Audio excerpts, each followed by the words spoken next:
Welcome to The Design Board, a podcast created by the team at Upspring that focuses on design, development, and everything in between. We invite innovators in our industry and explore topics that support your growth in every way. The Design Board is a proud member of Surround, a podcast network from Sandow Design Group featuring the architecture and design industry's premier shows. Check it out at surroundpodcast.com. Welcome, everyone, to The Design Board, a podcast by Upspring that focuses on design, development, and everything in between. I'm joined by the President and Design Director at Provost Studio, Peter Provost, and we are going to dive into the world of studio design and its impact on corporate communication.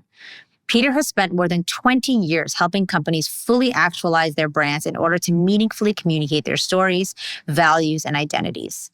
As president and director of design, Peter hones his studio's focus on broadcast design, interiors, and branded environments, helping clients authentically express themselves within the built environment. Today, we're going to talk about the intricacies of designing broadcast studios for Fortune 500 companies, crafting brand identity through on-camera spaces, and pushing boundaries in studio design to set trends. All right, Peter, so excited to have you here on the Design Board. Thank you for joining me. Thanks for having me. Appreciate it. All right, well, we're excited to dive in. Let's do it. I'd love to start by giving our listeners some context. Peter, you and your team help clients communicate who they are and what they do spatially by designing immersive, visually expressive spaces that engage the senses and authentically express an organization's values through architecture, branding, digital media. Can you tell us a bit about your background and expertise and how you began specializing in creating broadcast spaces? Yeah, that was a lot. But yes, I appreciate it. We like to go right for it, Peter, right out of the gate. Yeah, no, wow. I got to put that on a note card. So my background, I've got this kind of hybrid background. Half of my experience is in architecture, formal practice, doing buildings and interiors. And then the other half of my experience is working in, to be honest, marketing agencies and doing experiential marketing and branded environments and interiors. And so in addition to that, I also have broadcast news background. And so the practice really today is kind of this hybrid fusion between all of those things, right? So at the most basic level, I like to think that we basically create spaces and interior architecture for video content, right? So anything that's on camera, those spaces we design. That's great. I mean, anything more you can tell us about sort of how you stumbled into this? Well, perhaps it's more strategic for you. I tend to stumble into the most things that I do, but... No. It's a little bit of both, like strategery and kind of right time, right place. So I went to grad school in New York. After grad school, worked in an architecture practice, and then had a colleague actually that was working in an agency. And at the time, they were doing branded environments, but then they also had a pretty well-developed broadcast practice. And so actually my first job in broadcast was this fusion between broadcast space and interior architecture when the firm that I was working at, their longstanding client was CNN. And the first job was the Time Warner Center. And so a really unique opportunity to rebrand the whole network relative to on-air presence, but then also building and designing the workplace and the newsroom. And so just that initial project really kind of set a trajectory of, well, wow, this is really interesting. Yeah, and unique. Yeah, and unique. And I think that the way that broadcast production has evolved over the years, back in the day, meaning like 20 years ago, it was really only network television that did video content. Well, now, as we all know, these things have really kind of enabled everybody to be content creators. So we kind of have pivoted our expertise around creating space for television and entertainment towards corporate clients, Fortune 500s. Doesn't have to be large Fortune 500s, but basically any organization, whether it's a sports organization, healthcare, corporate, we create those kinds of spaces. So we love a good trend around here, which sort of makes sense for us. But I'd love to pick your brain a little bit on the rise in broadcast spaces and the desire for people to sort of have them in their organizations. and working them into the design and development of the spaces that they're taking over. So I'd love to get your perspective on why you think that is. Why has this trend emerged and what can we expect from it taking off? Well, I think when you look at big picture of how things have evolved, just kind of black and white, right? So back 20 years ago with the Time Warner Center project, really the technology wasn't as evolved as it is today, which really was a barrier of entry for businesses to start creating content, right? And so you push forward to today where everybody can create content with their phone, but more importantly, relative to, just what we're doing now, right? So thought leadership is a way to establish your brand, is a way to talk about your superpowers and your expertise. The same thing is happening for companies like Prudential or Carolina Panthers, or all of these clients that are creating content realize the power of video, whether it's to explain how they can help you relative to finance and personal finance, or quite frankly, engage fans. But I think what's interesting is I have colleagues that are in, let's just say, more traditional interior and architecture practices that are now getting requests from clients about podcast spaces and conference rooms. And sometimes I would say 9 out of 10 times it's kind of like a podcast space or making a conference room camera ready. But multiple projects that we have right now, one in particular in New York that's at Hudson Yards, 16 floors. Yes, there's going to be a black box studio and a control room. But what's kind of cool is that there are spaces throughout those 16 floors that we're making camera ready so that people can create content. And oftentimes in the corporate world, at least, that video content wants to have a level of authenticity. And what better to have an authentic moment than in your workplace, in the cafe, or in some other circulation space that's actually part of the place.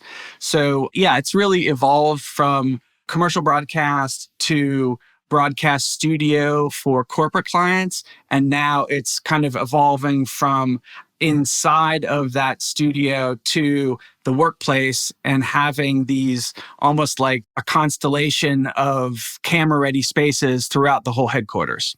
So the impact of high quality studio environments on corporate comms is, of course, undeniable. How do these spaces elevate a company's overall communication strategy? So I really love what you're saying about creating authentic moments and creating spaces that lend themselves to that spontaneity and that authenticity. But I'd love to have you elaborate there a little bit more.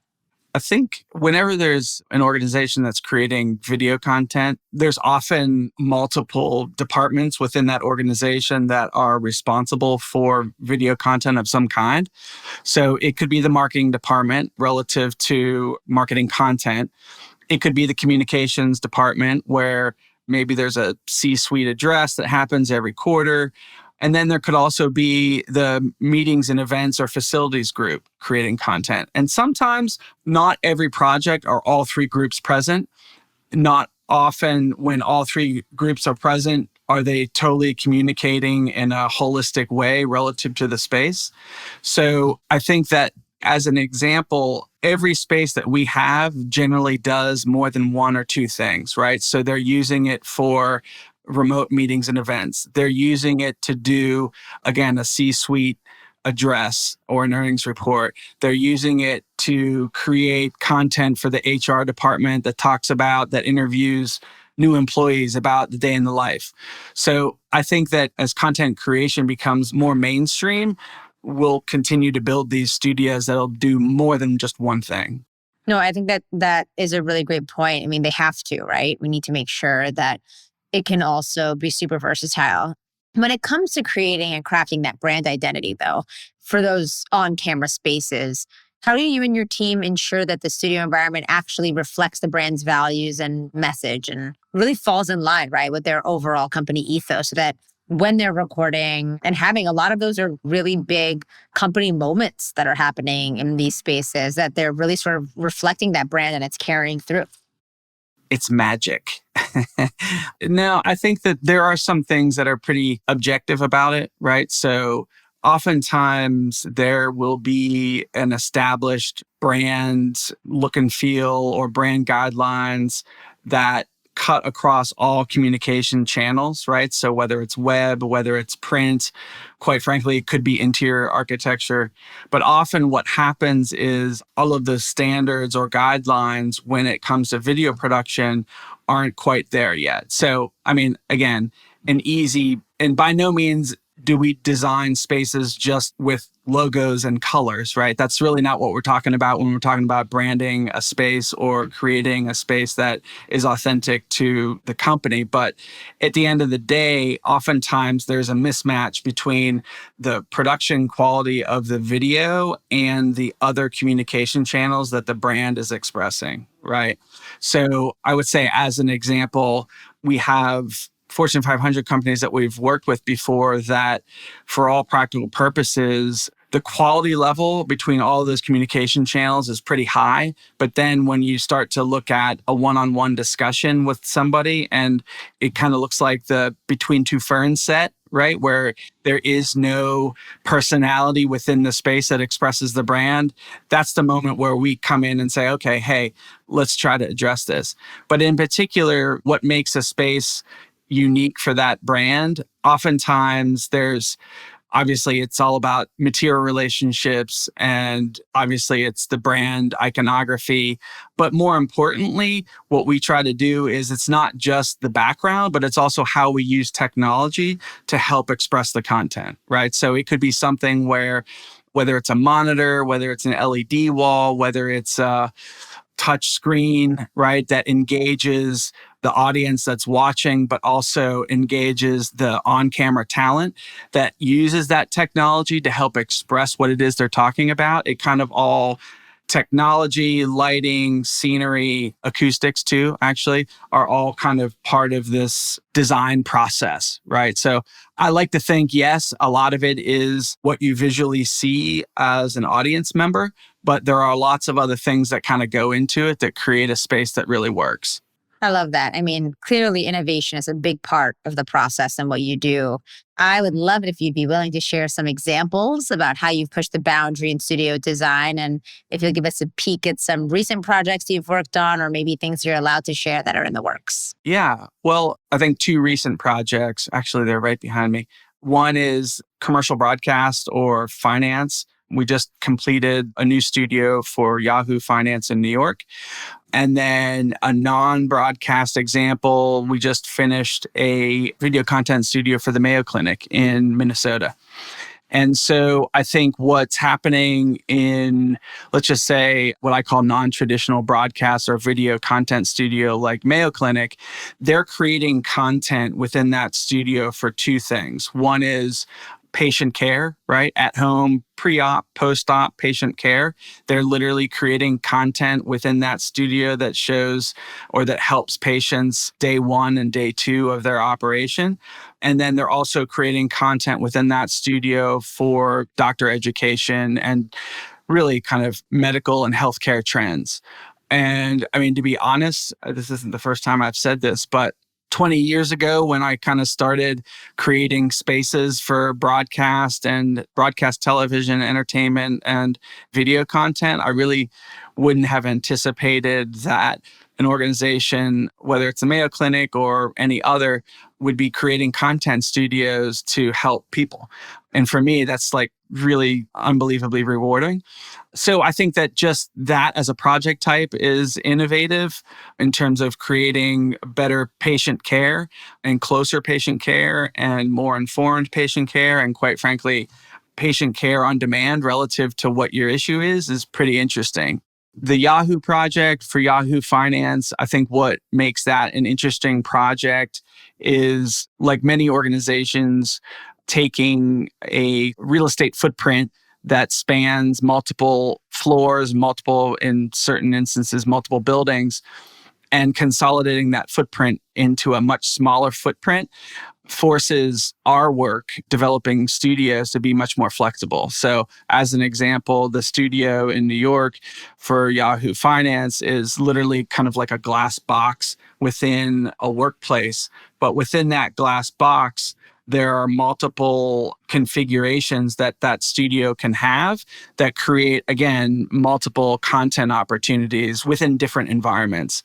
The other thing that's kind of cool about that project is, and again, it's a commercial broadcast slash finance studio, but it's also doing what a lot of our corporate clients in their workplace are doing, in that not only are they shooting inside the studio, but they're also shooting within the workplace, right? So there's stand-up opportunities, there's cafes and conference rooms, all of those things that are on camera that, as a necessity, you have to start becoming much more efficient with the spaces that you do have.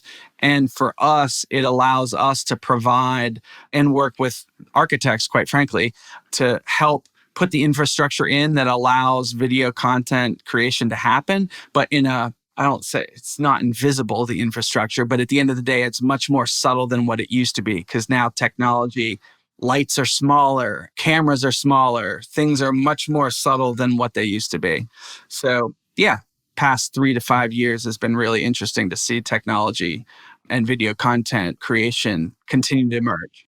I'd love to chat through the collaboration aspect a little bit. You just touched on collaborating with the architect on a project. I know there are generally many stakeholders involved in the projects that you're, sort of bringing to fruition.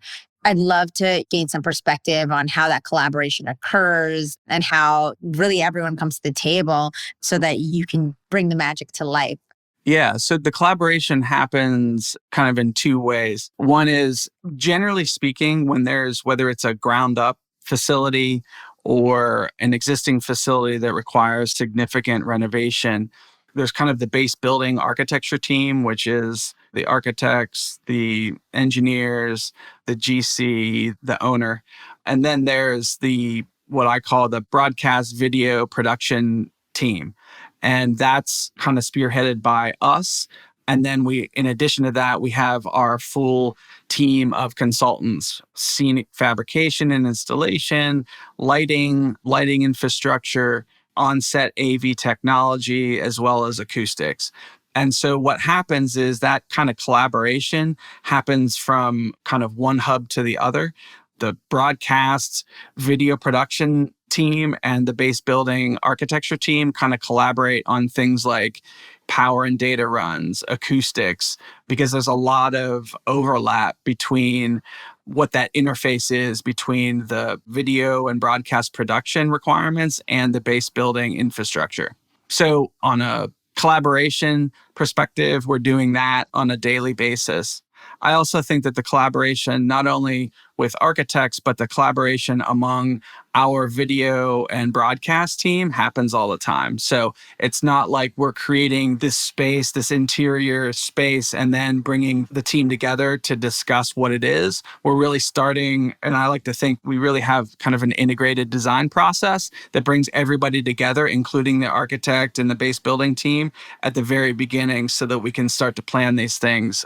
Yeah. No, I mean, my next question was going to be about what part of the process you're generally pulled in to get involved in designing these spaces. And my guess is going to be never soon enough, but I'd love to hear, a little bit about that. Yes, never soon enough. Oftentimes, and I kid, but so we're the team that comes in when there's a plan, a floor plan, and there's a big bubble.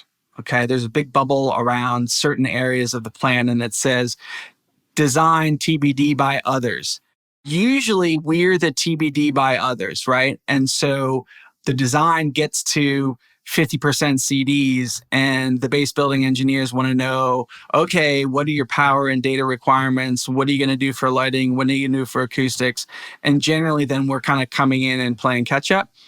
That probably isn't going to change anytime soon, but I'm trying to do things like this that allow us to at least have a conversation earlier, hopefully. I would say that actually there's a really exciting opportunity that we're pursuing right now, where there's a new broadcast facility being built from ground up.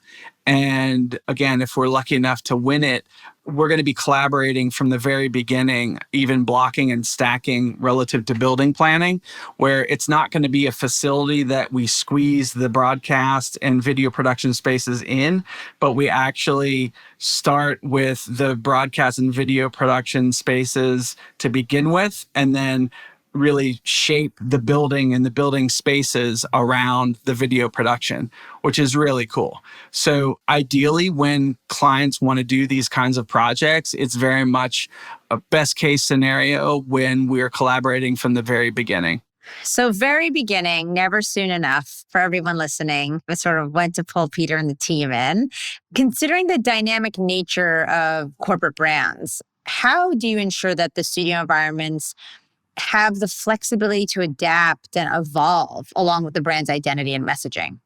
So here's the thing, and this is also happening in commercial broadcast as well, where there's a greater demand for more content and flexible studio spaces. Oftentimes, there's an idea from the corporate side, corporate communications or marketing or facilities and events. They know they want to create some content. They just don't know how much, what kind, what's the use case. They just don't know, right? And so the good part is that there's a self-awareness that they need to have a flexible space, okay? So that's a good thing. I think what one of our superpowers is not only kind of creating a space that you can do that in relative to what the client needs, but we have a process in terms of discussing how they want to use the spaces, how they currently see using the spaces, how they see themselves using the space in the future. Sometimes they don't know. And we just, again, we share best practices, right? So I know it's probably not the greatest analogy, but I like to think of our studios as kind of like a Swiss Army knife, right? And not the Swiss Army knife that nobody uses the toothpick, but like the Swiss Army knife that everybody uses, like 5 or 6 different tools within the studio that allow them to do certain things that, yes, that they're doing right now, but it has the ability to do 2, 3, 4 additional things in addition to what they need. And that flexibility happens in a bunch of different ways, but mostly it's moving and tracking scenery, scenic elements, and AV LED components. It's also the easy piece is the color LED, color shifting ability of scenic elements. But really, like the big flexible piece is, and again, what we're finding is large LED displays. And what I mean by that isn't just like a TV or a monitor, but it's literally kind of like an LED background. And we're actually creating virtual backgrounds as part of the physical scenery. So you have this kind of physical and virtual overlay within a studio that then create really kind of the ultimate flexibility, right? Because you're only limited by your imagination and your creativity around new virtual environments that can be on camera, that if you do it right, you actually can't tell the difference. Okay, so we love to leave these podcasts, although we don't want to leave you, but we love to leave these podcasts with a look forward or a piece of advice that you'd like to share. What are you most excited about? What do you sort of hope next year will bring, or something that maybe is upcoming that you really want to sneak peek for us? I leave it in your hands, Peter. Okay, that sounds good. Bit of advice is it's not as complicated as it may seem. It's not as scary as it may seem. You don't need $1 million to do a studio. You can start small. It just takes some planning. That's the first bit of advice. And that's for small companies like ours, and that's for big brands and Fortune 500s all alike, right? So that's the first piece. What's happening in the future, what's going on right now? We opened an office in Georgia, in Atlanta last fall. And mostly that's kind of a strategic move. And that's in response to virtual production, which is kind of this thing that's happening right now, which I just spoke about, where you've got physical and virtual within the same space.